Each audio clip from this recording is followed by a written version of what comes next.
Binge Movies, the revolutionary force in movie reviews.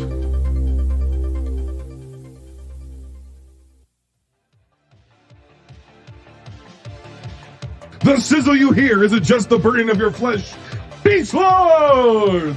It's the anticipation in the air for the summer's biggest party. On the sunny shores of the North Coast, home video never dies, and VHS serves on forever.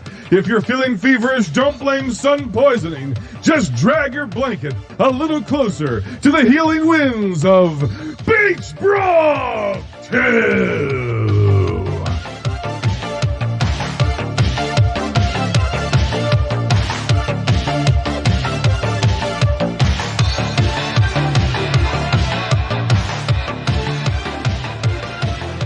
This is round 2 of our Gauntlet Eliminator series for season 6 of Binge Movies. You will select only one motion picture for the vault at the end of the year. Our round 1 champion is returning and must choose to defend his previous choice, Casablanca, or, in a twist, change his mind and select a film off of the season 6.2 guest list. Let's get to our champion and his challenger. First, the challenger. Raised on remote isles of razor-blading adventure, trained in gator-infested swamps, she is a master of the Millennium Force, the marvel of Florida, the only hope for the coast. Millions of binge lords crying out in unison, "Help us!" She is the Lady-Wan!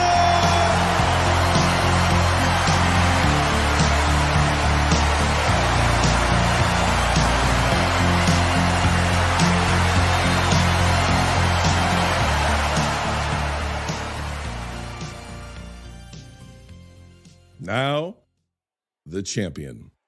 Ladies and gentlemen, boys and girls, children of all ages, run and hide, for he is more machine than Iceman now, twisted and evil. His castle sits high atop the Arctic where his heart was turned to ice. There he awaits his revenge on every movie people have ever loved. He has made his chilling return to Northeast Ohio. He is the party pooper of film Twitter. It is the second coming of the Iceman. The reigning, defending, last movie standing champion of the world, D.W.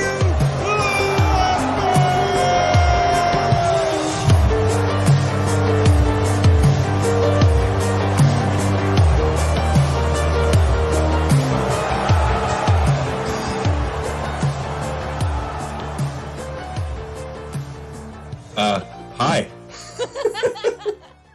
Wow, what an intro. That was even better than the last one. Wow, I applaud you for that. I am shaking my glass full of ice right now. That is fantastic. Thank you so much, Jason. The only thing colder for Lundberg than the drink in his hand is the blood in his veins. He's a killer. He's a murderer. Movies you love. Have you ever loved a movie? D.W. Lundberg hates it. He's going to tell you why it sucks. Yeah, I got a few of them today. Oh boy. Oh boy. And if there is a yin to his yang, if there is a Neo to his Smith, it is the Lady-Wan, because if you've ever loved a movie, she probably loves it more than you do and might just squeal while she talks about it. Lady-Wan, this is your first, you've been on a long time. I know. I think this is your first foray back on the Binge Movies and last movie standing in some time. So welcome back. And how are you feeling today?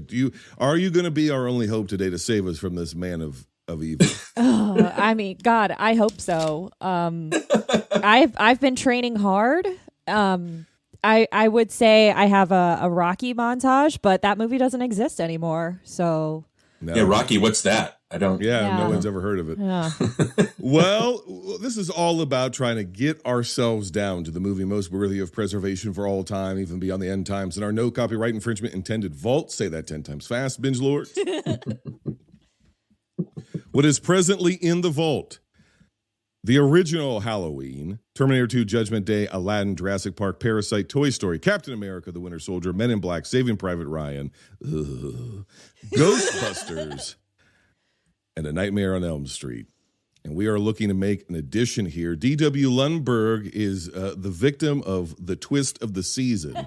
We called this the Prepare to Change Your Mind season. Nobody knew what that meant except for me, because I am, as Lundberg likes to call me, the Vince McMahon of movie podcasts, or maybe Absolutely. all of podcasting. Mm-hmm. Yeah.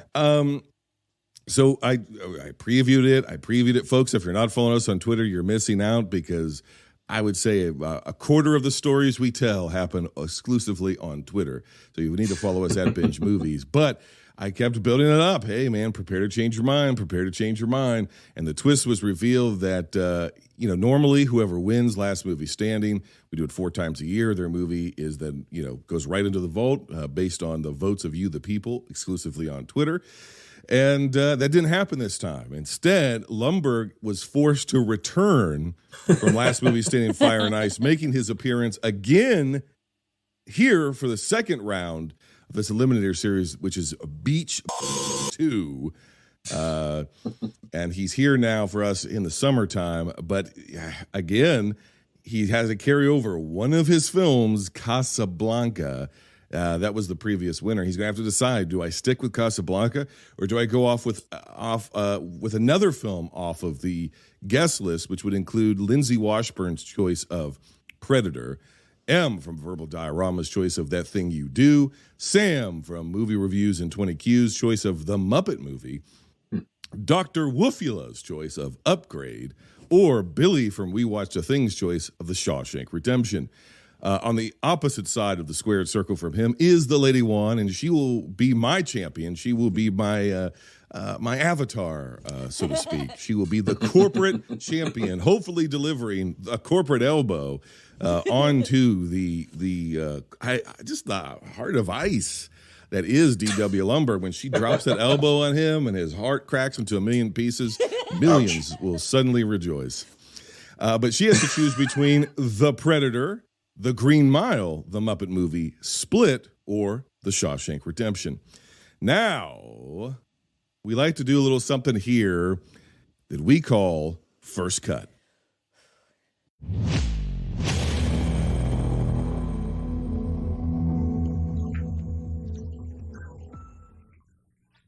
Now, Lundberg, you have 6 films this time, so I want your bottom 3.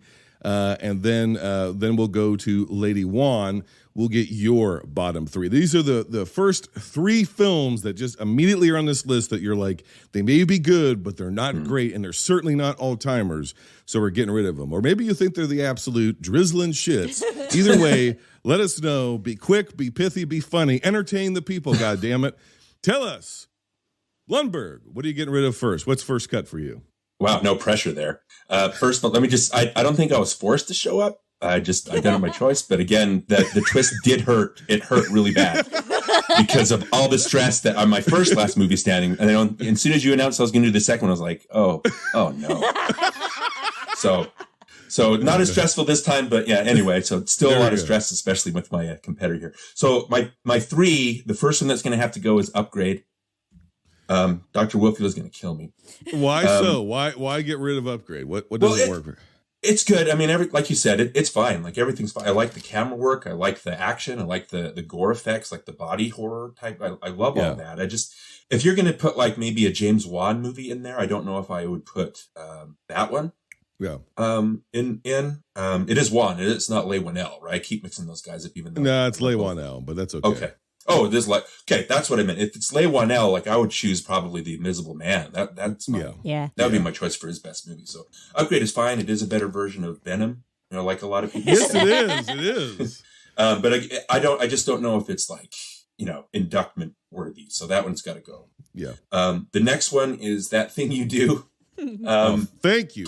You're the enemy, and I still want to praise you. Get that shit out of here. What the fuck are we doing? Yeah, no kidding. Well, again, M's gonna kill me. It's like you guys talked about in your episode. It's bubble gum. It's pure bubble gum. It tastes great. It's there's no calories, any of that. It's just I don't know if there's get it out of here. Yeah, Fuck it. Yeah. There's no place for bubble gum in here. I guess that's right. So great movie, great Beatles thing. There's just like you said. There's no real lasting impact for it, even though I love it and it's great going down. I guess you could say That Thing You Do is out. So apologies to the Oneaters for that one. and then the last one, as much as I love them, I think I'm going to have to get rid of the Muppet movie. Ooh. I know I love the Muppets. I think I've got the Muppet Show, so if the Muppet movie gets kicked out, I don't know. It won't hurt that bad. I just feel like, especially watching it again, I haven't watched it in maybe 10 years. I watched it the other day, and it's very episodic. It's more amusing than it is laugh out loud funny. I laughed at a lot of the cameos, Milton Berle or Mel Brooks or Richard Pryor when they showed up. It got a big laugh out of me, but they didn't really do anything. Well, here's the question I have to ask: does today's generation, would they know any of those people in those cameos? Well, I think other than Dom DeLuise, does Milton Berle have a high Q rating amongst the TikTok generation? No. Well, obviously, if you listen to Binge Movies, you know who Dom DeLuise is. Well, yeah, I mean, we're the most popular movie podcast on the earth, so of course everybody knows who Dom DeLuise is. Yeah, but Milton, you know what Milton Berle is the patron saint of here at Binge Movies? Jack and shit, and Jack just left town.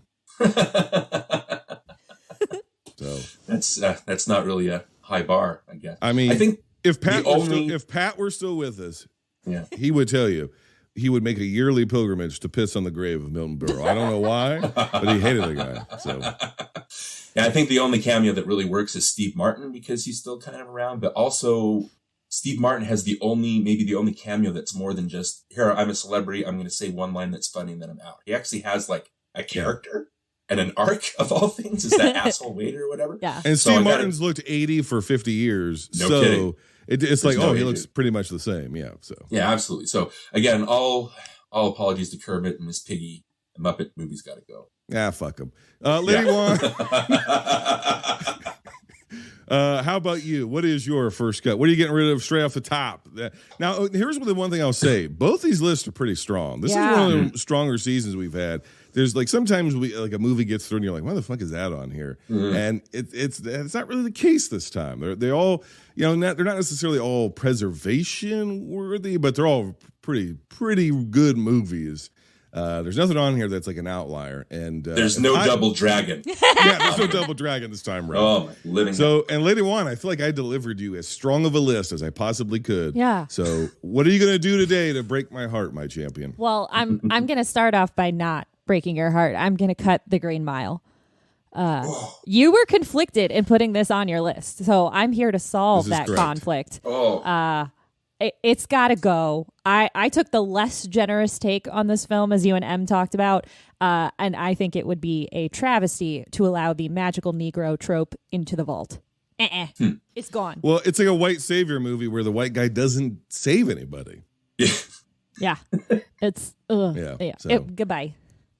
Well, then he's cursed because of it. I guess that's the truth. He is cursed because of it. I think the direction is excellent. I think the acting is excellent. That to me is what stands out. Is the performances, everybody involved, fantastic. So, and it may have been manipulative, but it did work on me, and I know it didn't work on you. So it's gone. We got rid of it. I can't say that I wouldn't necessarily disagree. It's maybe the weakest choice I have on the list, but let's see. What else is next? What else are you getting rid of? So my next cut is Split.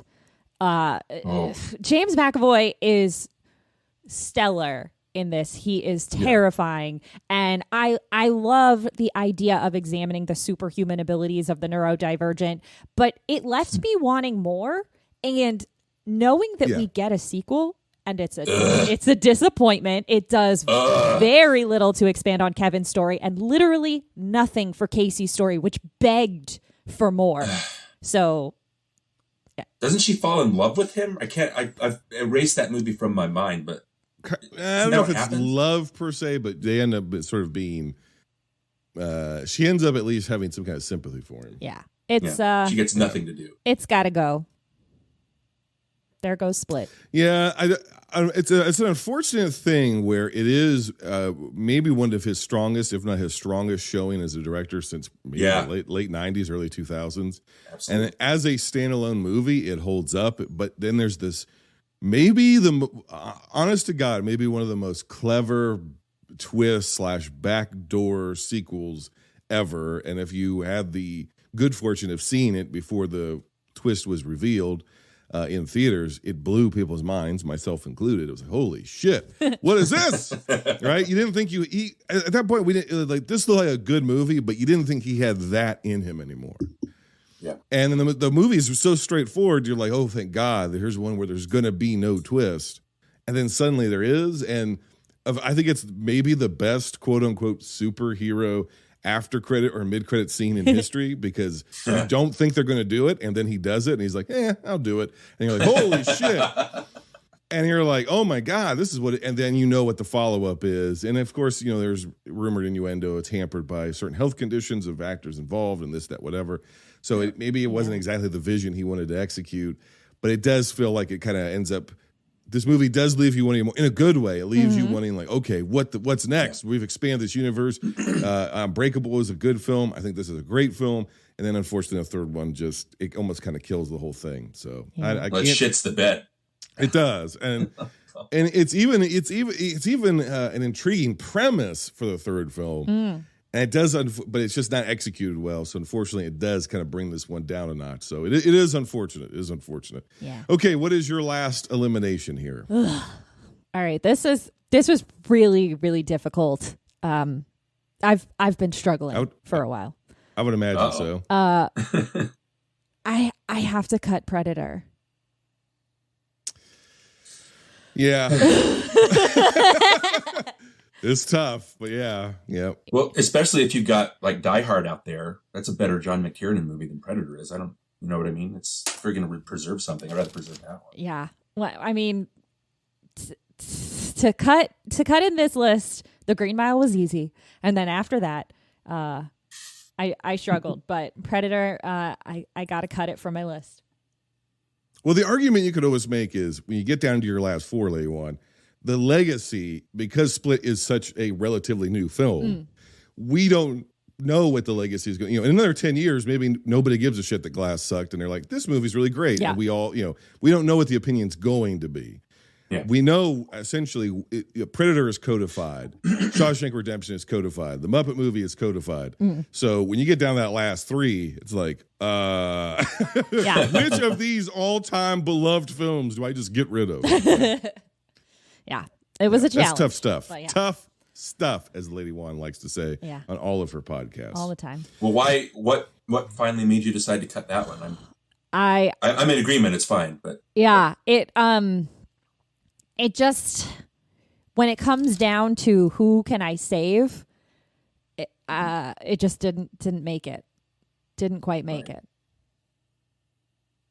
Interesting. Well, that is First Cut. It's time now we go to Paul for the Countdown Movie and TV Reviews podcast for him to give us the rules of Last Movie Standing. Competitors have been randomly assigned either the guest list or Jason's shortlist before the episode. The winner of the opening done/Deloise coin flip will choose between two advantages: first pick or first word/last word. First pick means they get first choice of movie from their list, giving them the advantage of choosing the film they think is most likely to win. First word/last word gives the advantage of hearing their competitor's final argument and gets the last word to the audience. Last Movie Standing is a 4-round snake debate. Round 1, opening arguments of 90 seconds. The person with the first word is given 90 seconds to make their uninterrupted case for their film. Then their opponent makes their case for their film. In round 2, rebuttals take place, also over 90 seconds. The person with the first pick is given 90 seconds to critique their opponent's argument. Then their opponent does the same. Round 3, cross-examinations, also 90 seconds. The person with the first word will be given 90 seconds to directly question their opponent. The opponent can respond during this time. Then their opponent has 90 seconds to do the same. Round 4, closing arguments. This time, just 60 seconds long. The person with the first pick will be given 60 uninterrupted seconds to make their appeal directly to the audience for their vote on the basis of their movie's worthiness and the opposing movie's lack thereof. The person with last word will conclude with the same. You mean he's not there?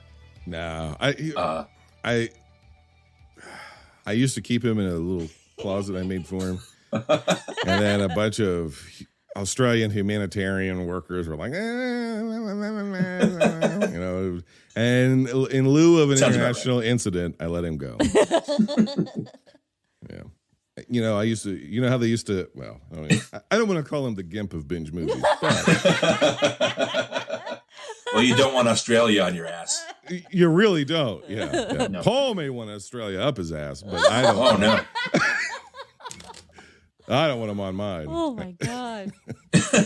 Well, if we're being fair, it would be Wayne who'd want Australia up his ass. And he may have had most of Perth up his ass at one time or another. So. Ouch. Or at the same time. Who knows? Perth has a wide girth, isn't it? Oh, my God.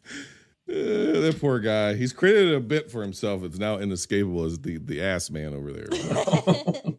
Well, we find ourselves in an interesting conundrum, children, because now the Lady-Wan has two choices and D.W. Lundberg has potentially three choices. Because remember, he has a champion's advantage of a carryover with Casablanca.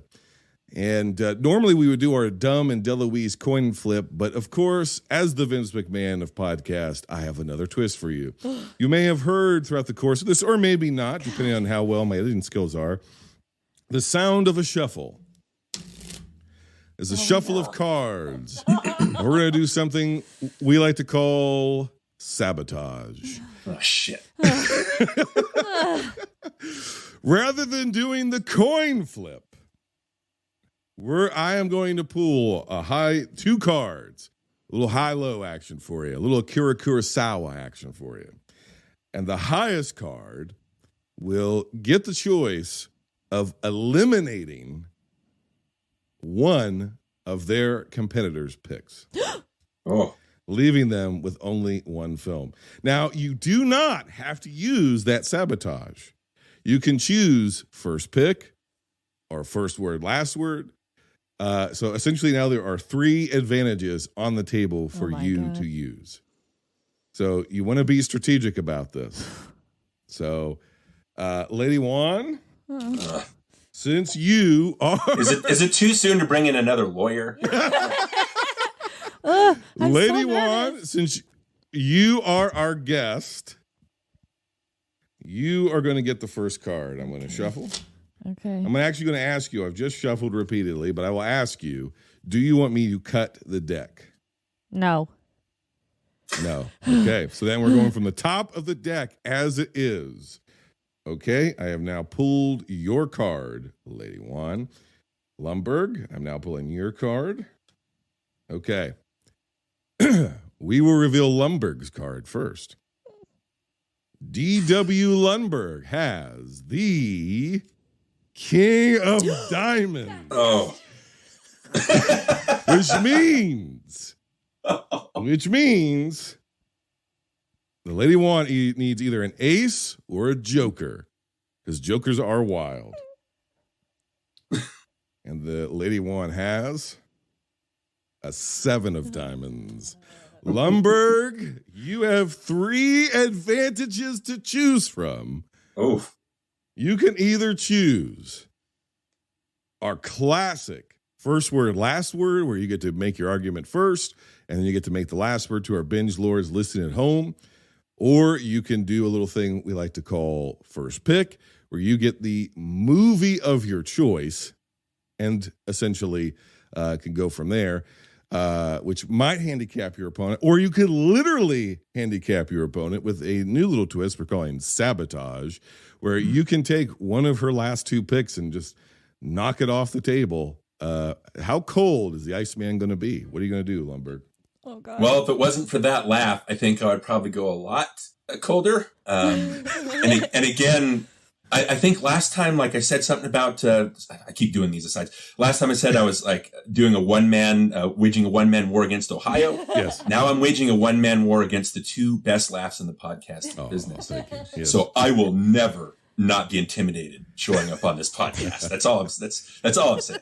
All right. So I think what I'm going to do. Hey, Lundberg. Hey, Lundberg. Yes. Cut the shit. Get to it. All right, let's do first word, last word. That's fine. Oh, look at the mercy. Oh my gosh. Just because I'm so comfortable with the last format, I don't want to have a monkey wrench. Gotcha. That's fair enough. All right, so Lady-Wan, that leaves you with first pick. What is the movie that you will be selecting? What is the movie you think is most worthy of preservation for all time? The Shawshank Redemption. Of course. So that means the Muppet movie has officially been canceled. Muppet has been Me Too'd into Cinematic Lake of Fire forever. Ass to the curb, Kermit. So sad. Honestly, if anybody would be Me Too'd, it's Miss Piggy. She's real handsy. Oh my gosh.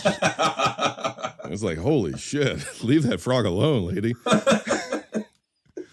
Because the thing is, sometimes he's consenting, but most of the time he is not. No.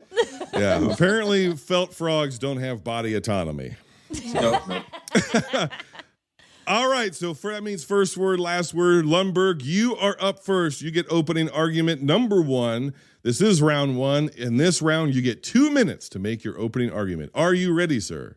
Oh, I am. But you have to reveal to us. Oh, I do. I almost prematurely completed here. So excited. I was so excited. You have 3 films on your potential list. What film are you going to select? What 2 are you going to shit can? Let us know. What if I pick Shawshank Redemption? What happens then? You can't. Yeah. I was going to say, let's just talk Shawshank Redemption for an hour. Yeah, she just took it, buddy. That's off the table for you. So yeah. Well, again, I wasn't a huge fan of it before we did our last podcast, but upon rewatches, I'm a huge fan now. So I'm going to have to stick with Casablanca. He's sticking with his original pick. Can Casablanca make it through another round of Last Movie Standing? Can it make it through? Are you ready for your opening argument, sir? I am. All right, round 1 begins now. To borrow a phrase from a friend, Casablanca is the best argument Hollywood ever made for itself. Made under studio conditions, on studio sets, with actors and even a director under studio contract.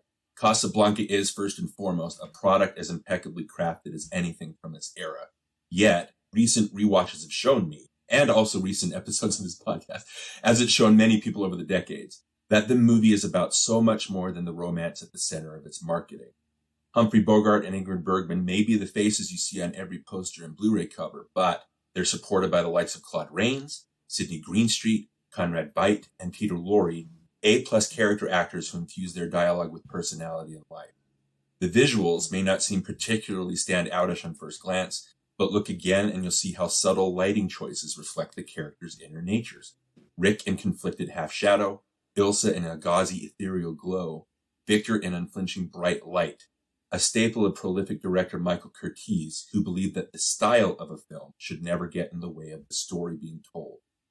Then there's the centerpiece La Marseillaise scene, in which Paul Henreid's Victor inspires a room full of downtrodden war refugees, some of whom were refugees in real life, to stand in defiance of the Nazi terror taking over their country. It's one of the cinema's greatest moments, and a slap in the face not just to anyone who stands on the sidelines during times of conflict, but also to people who write off the movie's themes of morality, self-sacrifice, and idealism versus cynicism in favor of a simple romance. Casablanca endures because it encompasses deeper ideals than what we see on the surface. Okay, you had about 16 seconds left on the clock. I guess you're going to forfeit the rest of that time. Yep, I'll forfeit. That's all I got, other than I love Casablanca. Okay, all right. Lady-Wan, are you ready? You have 2 minutes uninterrupted to make your opening argument.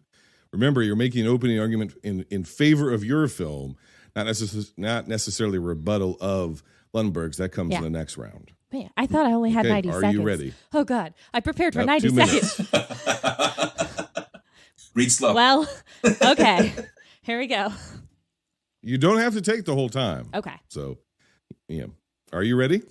Yeah. All right. Take a breath. Your time begins now. The Shawshank Redemption deserves to be preserved in the vault because it's a story about hope.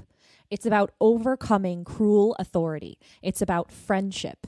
It tells the story of prisoners, a segment of society that America prefers to ignore, and it does so with humanity. It's beautifully shot by Roger Deakins and expertly paced. We spend 18 years with Andy and Red, and yet it never feels like it's dragging. The changes that writer-director Frank Darabont made in adapting this short story into a feature film were no less than brilliant. In just 8 weeks of writing, Darabont took a 106-page story and created a nearly 3-hour epic that has deeper characters, a stronger narrative structure, and a better payoff for the audience than the source novella. He cites It's a Wonderful Life, Mr. Smith Goes to Washington, Goodfellas, and The Birdman of Alcatraz as inspirations for his script, and you can feel that. The Vault has some great films in it already, but a people's canon of film would not be complete without a Stephen King adaptation. There are nearly 90 movies based on Stephen King stories, but this one is by far the best. Since its release in 1994, it's been a beloved American film, so you'd think its reputation would set it up for disappointment in first-time viewers. But trust me, it really is that good. If you haven't seen it, but you think you know it, go watch it. If you haven't seen it recently, go watch it again. Like Andy said, hope is a good thing, maybe the best of things, and no good thing ever dies. So you can't let Shawshank die. It must live on in the vault. Ooh. Ooh, an additional 15 seconds forfeited at the end there. I need to be impartial, but just got goosebumps there. So. Is that what that was? Yeah, that's what that was. Okay, holy moly. All right. Lundberg and Lady-Wan both coming out freaking swinging. This is going to be a tough one. All right. Well, this is a snake debate, which means Lady-Wan, you get to go again. You have 90 seconds, a.k.a. 1 minute, 30 seconds for your rebuttal. This is an uninterrupted rebuttal, okay? You get to pick apart his opening argument and anything he has said about Casablanca, okay? Okay. And then we will go over to you, Lundberg. You'll get your rebuttal, and then we'll move on where you actually be able to have some crosstalk in our next round, which is cross-examinations. Lady-Wan, are you ready for your rebuttal? Yes. This is tough. I'm trying to score the rounds as we go. I knew this was going to be good, and these folks are delivering so far. So round 2, here we go. Your time begins now. So my first argument against Casablanca is that it's the enemy in this film is the Nazis. And somehow it doesn't feel like they're as evil as we know they actually were. They're sort of a background to all of this. It's not about that. And I understand it was filmed at the time. It's an ongoing issue, but the kind of the secondary characters, Greenstreet, Laurie, Rains, they all feel ickier than some of our random Nazis who pop in from scene to scene. In your own words from Fire and Ice, this is not the best work of Bogart and Bergman. It's good work. Bogart's great in his scenes with Ilsa, but when he is supposed to be drunk, it kind of comes off as silly. The rest of the time, he's pretty stiff, and not in a way that feels authentic to the character, but in a way that doesn't feel genuine or natural to the scenes. And on top of that, we've got the direction is lacking. This is the year after Citizen Kane. I wanted so much more. The bar has been raised as far as immersive storytelling, and what we see here really doesn't compare. We hang around in Rick's cafe with some flashbacks to move us around, but none of it feels real or lived in. I don't feel like this is a real world. This very much feels like sets and stages, and it could be a play. Ooh, and you're out of time. You're out of time. Okay. She took it down to the wire. Lundberg, are you ready? 90 seconds on the clock for you. Are you ready for your rebuttal against the Lady-Wan? So I'm rebutting what she just said, correct? You can rebut her opening argument, which she just said, et cetera, et cetera. Okay. Yes. Okay, I am ready. Go. Okay, Lady-Wan, I am in complete agreement that it is a stage set Hollywood production. I think I made that, I'm blinded by everything. Everything's a blur. So I think I made that argument in my opening statement. The thing is, like, yes, the Nazis are the villains, but I think it's not so much fighting Nazis. It's not Indiana Jones here. They're more fighting an ideal. That's what the movie's about. It's about Rick setting aside his selfishness and basically putting his morals front and center, which he has and which gets ported across. I talked about that La Marseillaise scene. The thing that makes that scene is that Rick gives the nod to give that the okay to play that song. I think that's so powerful. It empowers everybody in that room. You also talk about Shawshank being about cruel authority, about friendship, about prisoners. I would argue that Casablanca is also about that. Cruel authority, the Nazis, friendship between Rick, everybody in that cafe, prisoners. They're all prisoners of their own making under Nazi rule. So again, I think even though the direction may be lacking as well, it has oomph in the sides and in the side characters that give it all the life that it needs to make it a full experience and not just a one-sided movie. I think that's what makes Casablanca such a classic, is that it has all these elements, real world, movie world, all that stuff, but it does tie in. And I agree that the supporting characters are ickier, but that's the fight that Rick is fighting against all these people around him. So, okay, you had 5 seconds left. I'd hate to be the poor son of a bitch that has to argue against Casablanca or the Shawshank Redemption. You guys are up for it, buddy. You guys are up for a challenge here. And it can only be decided by our binge lords. Now we get to round 3. This is where things get spicy. We do a little cross-examination. Lundberg, we're going to start with you. You are going to take the Lady-Wan, and you're going to put her under the hot, hot lights of your questioning. You're going to question her, and you're going to question. You're going to interrogate. You're going to denigrate. You're going to tear down the Shawshank Redemption. And try to put her in the hot seat, and then we're going to flip and turn the tables. The script is going to get flipped, as it were, and the Lady-Wan is then going to cross-examine you and your arguments for your film, Casablanca. Lundberg, are you ready? You have 90 seconds on the clock. Are you ready? As much as I am. Okay, and let's go. Okay, again, apologies to Shawshank Redemption. I do think it's a great movie. I do think that it has lasting impact. Let me ask you a couple of questions, Lady-Wan. You say that the changes by Darabont are expertly done. Mm-hmm. I would actually disagree on that. The parts that I didn't like were actually the changes. I don't like that the Tommy Wallace character it's so melodramatic how they trot him out and then, they have the warden and Hadley shoot him. Like, it's so, it seems so obvious to me.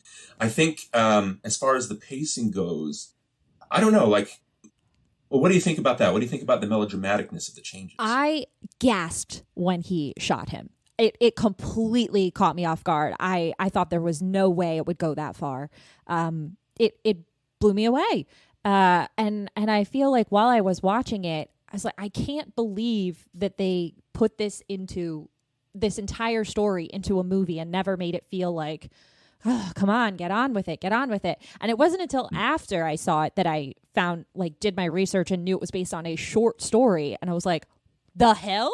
How is this a short story? And so I was really impressed with the additions and more so what he did for the supporting characters outside of Andy and Red. I think that's what was so much stronger. 10 and seconds. do you think that the movie lasts because of the ending or because of the entire movie? I would argue it's because of those last 10 minutes. I think it's because of You the can entire answer. movie. Okay. All right. That is your time. 90 seconds goes by quick when you're doing cross-examinations. Lady-Wan, I would recommend, as Lundberg tried to do, get to your questions as soon as possible. Yeah. Lundberg, if we go over, you do have a little bit of time. I'll give you a little bit extra time to answer, briefly, as Lady-Wan did. Okay? Okay. All right. Lady-Wan, you have 90 seconds. Cross-examination. Put the screws to this guy, all right, like he did to you. Are you ready? I'm ready. All right. Here we go. And go. So, could you tell me anything about Ilsa? Well, I don't know if you need anything. Obviously, the way that she's shot in that kind of gauzy light, it's how both, it's how Rick sees her. It's just the paragon. I think that's what kind of drives him.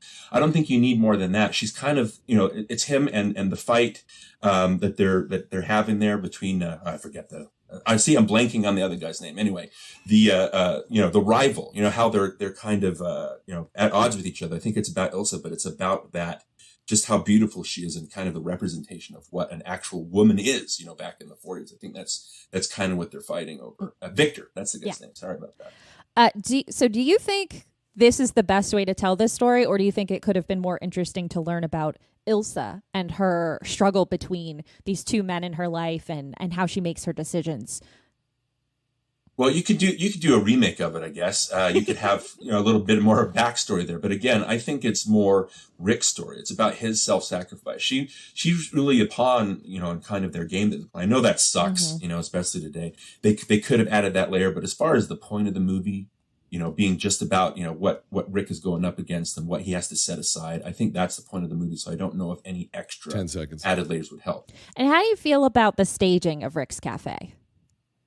But again, it's very play set. It's like it's stage set. That's how almost every movie back in the 40s. I know you talked about Citizen Kane, which it kind of compares. It doesn't compare favorably visually with Citizen Kane, but again, as far as Curtiz said, he's saying he wanted to focus on the story, and you do have the German expressionistic cinematography, the black and white cinematography. It's just not as noticeable like something in Citizen Kane, where I think the style is more than the substance. Okay, all right, that was your response, Lady-Wan. That was your cross-examination. You get to go again for your closing argument. We're already there. Wow. You have 60 seconds, 1 minute to sum up everything you believe that is good and great and worthy of preservation for Shawshank Redemption, and every hole or weakness in Lundberg's argument or his moral framework as a man. You get to, this is it. This is where you get to lay it all out on the line. That last one's not hard. Make your case, make your appeal directly to the binge lords, to film Twitter, to the dark movie overlords themselves. Okay. All right? All right. And then Lundberg, you will get last word. Okay? 60 seconds on the clock. Lady-Wan, are you ready? Yes. And go. The Shawshank Redemption was the most rented video of 1995 and is one of the highest grossing video rentals of all time. If there was ever a metric for a movie to be included in the People's Film Canon, it has to be top rentals. On top of that, Shawshank was on a near constant rotation on TNT for the entirety of the late 90s. Even in 2006, it was the most watched movie on the UK film channel, Film 4.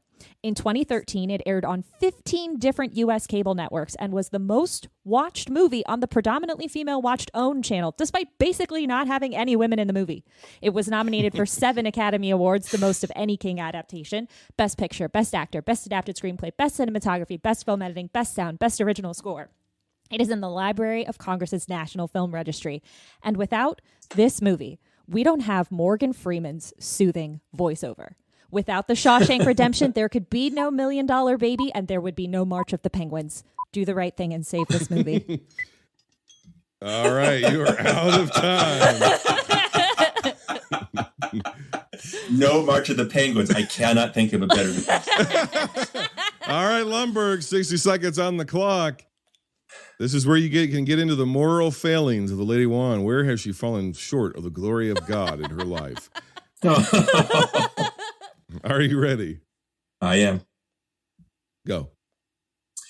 There's no denying that The Shawshank Redemption is a beloved film. People love this movie. But also, Casablanca has been one of the most beloved films for over, 8 decades. Nominated for Best Motion Picture, Director, Actor, Supporting Actor, Screenplay, Cinematography, Editing, Scoring. I'm going to stick with cinematography. We need a black and white movie represented in the vault.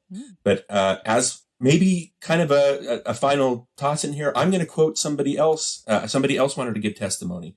I've got a quote here from the great Megan Kearns, who wanted me to say something about Casablanca. She says, "There's a reason Casablanca has stood the test of time decades after its release. It strikes a chord with people for a reason. I think it's sometimes easy to dismiss because it's hyped and beloved that when some people watch it today, they might be surprised by the formal acting styles or the dialogue.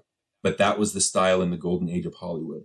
But it truly is masterfully crafted. It's excavating deep moral and societal issues. I can't think of better words than that. Casablanca deserves to be preserved for its black and white cinematography and its story." Out of time.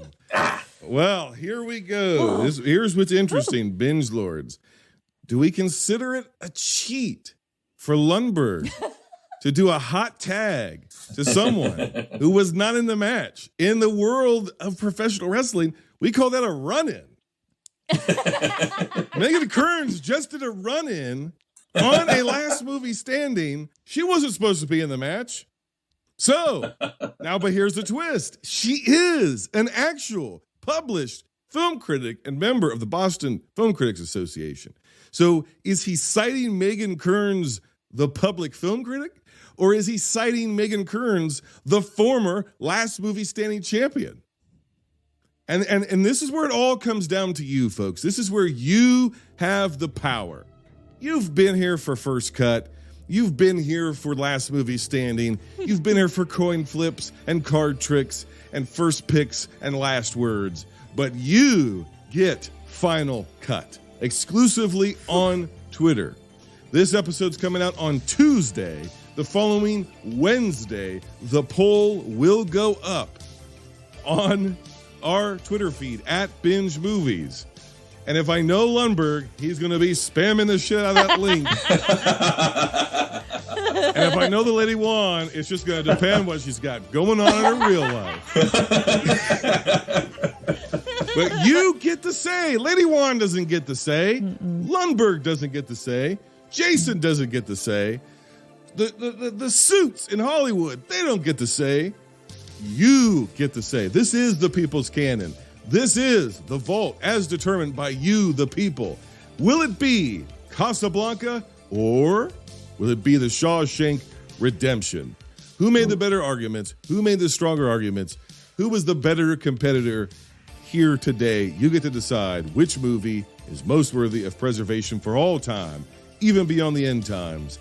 And you get to decide who's going to return for the next round of the Gauntlet Eliminator Series, because that son of a bitch is not necessarily going to get an immediate entry into the vault.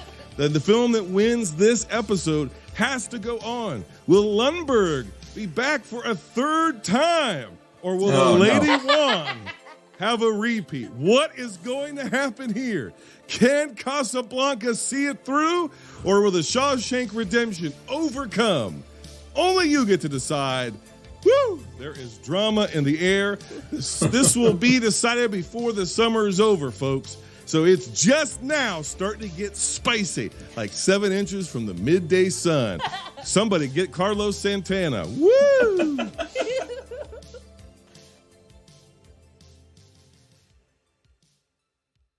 Lundberg, let's start with you. You are my rose in Spanish Harlem. What do you think about this, your competitor, about this game, and where can the good, fine folks at home find you when you're not here destroying the hopes and dreams of many, many people? Well, 2 things about this gauntlet. Number 1, damn it, again. stress. And then second, I can't get the mental picture out of my head of Megan Kearns doing a run-in. With a steel chair. Absolutely. That is an image that's going to stick with me. I hope oh man. Yeah, that's great. Well, no, listen. Not only is it a run-in with a steel chair, it's a heel turn because she has only ever been on Binge Movies because the Lady-Wan recommended her. Yeah. Oh. So she just turned heel against her friend. Long-standing friend. They've been podcasting together for years, and she just turned on the Lady-Wan.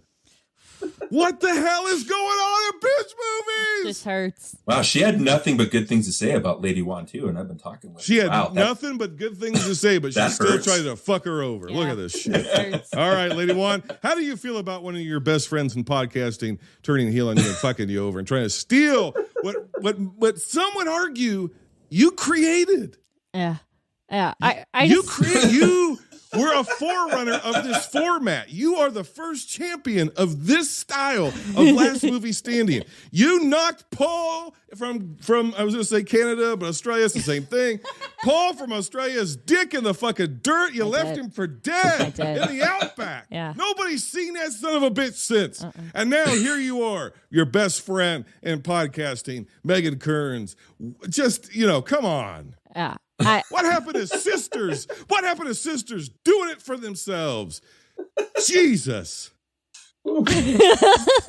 I would How do like you feel, Lady-Wan? I would like the binge lords out there to know that metaphorically I am lying on the mat, panting, staring out in disbelief going, what the fuck? Like, What just happened? I don't understand. But I'm not out of it. No. It ain't over. Will this be remembered as the beach blast screw job? Oh, God. I don't know. How will this go down in the history books? I don't know. I want to know. All I want to say is that as the promoter here, as the booker, so to speak, I had nothing to do with this. I did not see this coming. I'm as shocked as anybody. This is some crazy, wild shit. You never know what's going to happen here at Binge Movies or Last Movie Standing. But what you do know is we're going to have great competitors like Lundberg and Lady-Wan, and you know that each of them is going to get a cheap plug to get their shit over. Lundberg, let's start with you. Get your plug in, get your shit over. Where can people find you hating on movies on a more regular basis? You can find me on Twitter at DW Lundberg, and NostalgiaCast is my handle there. Again, just we do a podcast where we take movies from our childhoods, where we talk about movies that impressed us as kids. We look at them again without the rose-colored glasses. My friend Johnny and I would go ahead and we take a look at these movies, see if they stand the test of time or if they're past their prime. Just making sure that we're not just making nostalgia the driving factor of these movies. We want to make sure that they're good, solid, quality movies. We've got, 61 episodes in the can. We're going to start up our third season come July once Johnny decides to get with it and move into his new house and finally get going. So I can finally see him again. But yeah, so we've got, and then our upcoming season, I think we're going to tackle 90s movies that we actually love to see if they do stand the test of time. And instead of like old relics from the 60s, 70s, and the 80s, we're going to try a little bit of new stuff. Yeah. But again, you can find us there at NostalgiaCast. We'd love to get some interaction with you. We've had Jason on. Love to have Lady-Wan on at some time. We've got some great guests. Superb guests, fantastic guests. We just want to keep that rolling. Have you covered Men in Black yet? No, a lot of people have, and that's on my list. So we'll just see how it goes. Again, let me just give you a recommendation. Peek behind the curtain. One, every podcast has a co-host that needs to get their shit together. 100%. Or they can just die. I guess that's how Binge Movies. Correct. I'm going to tell you. I won't sound with. Never mind. But I would say you need to do a Men in Black episode. If you're doing the 90s, you got to do Men in Black or Independence Day. Either one. Yes. And the only person worthy enough to do that in those episodes is a Lady-Wan. Okay. Well, I'm writing you down, Lady-Wan. Right. I hope that's a challenge you want to take us up on. Hell yeah.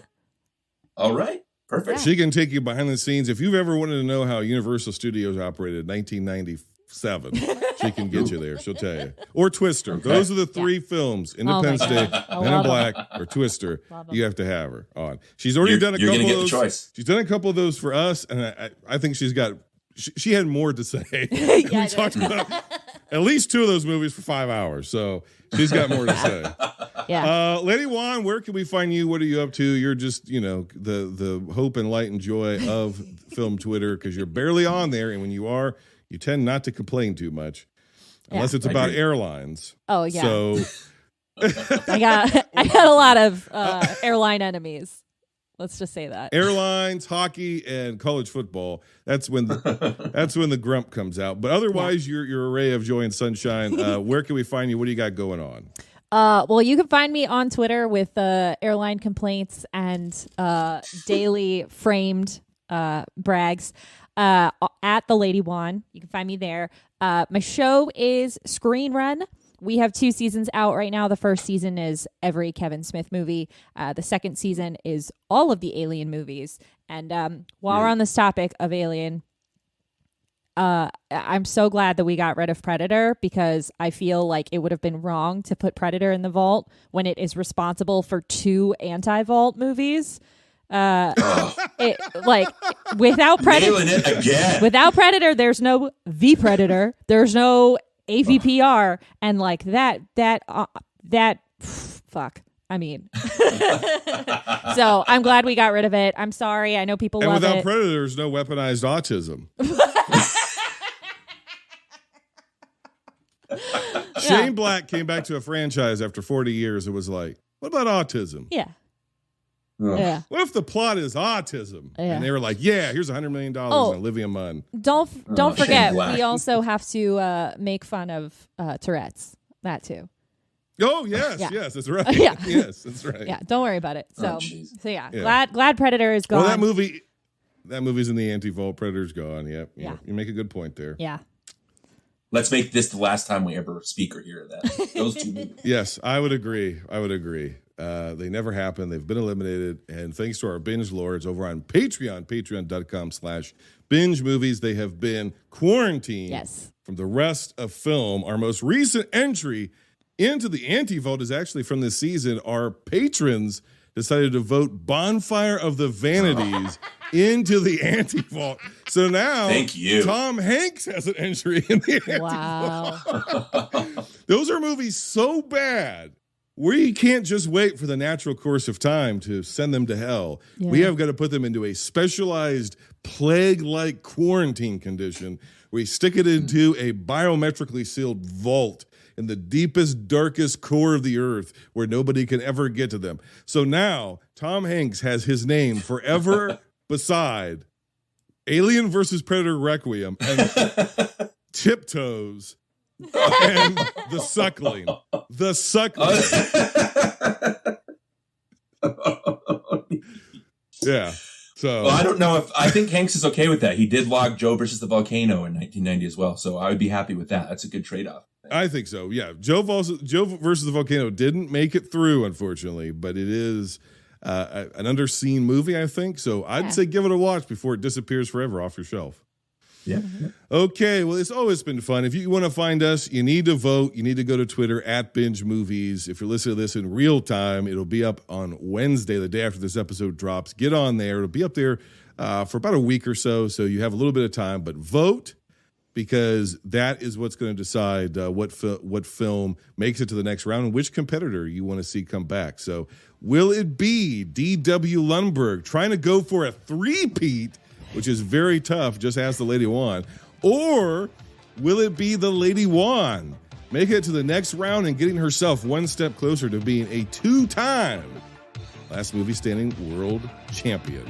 We're going to find out. You get to decide. Until next time, binge on.